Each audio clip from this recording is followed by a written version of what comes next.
Near the border of Arizona and California, there's a small town of Quartzsite. Here, there's an old cemetery where you'll find a tomb consisting of a stone pyramid with a rusty camel on top. This is the story of High Jolly and the United States Camel Corps. Born in Syria in 1828, Philip Tedrow was of Syrian and Greek heritage. After he converted to Islam, he changed his name to Haji Ali, later mispronounced as High Jolly when he immigrated to the United States. The name stuck, despite changing it back to Philip Tedrow in his later years. Tedrow was a camel breeder who served in the French army before being recruited to serve in the U.S. Army as one of 8 camel drivers in 1856. In the spring of 1851, Jefferson Davis, a U.S. Senator and future president of the Confederacy, proposed an experimental program to import camels into the American Southwest. The idea was that the camels would not only transport cargo across the desert, but they would become a staple in military operations, used by soldiers to hunt down indigenous people in the region. Davis also expected white Southerners to begin moving to the West in large numbers, bringing their slaves with them.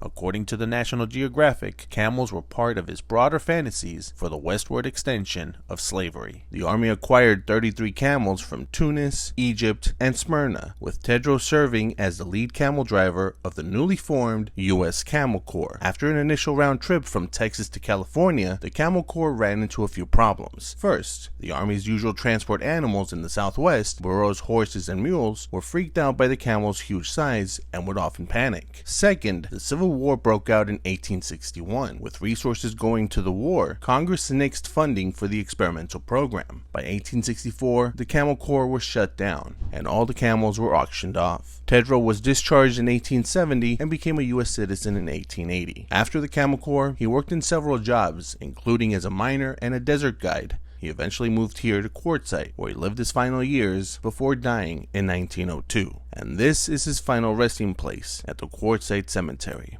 So that's kind of interesting.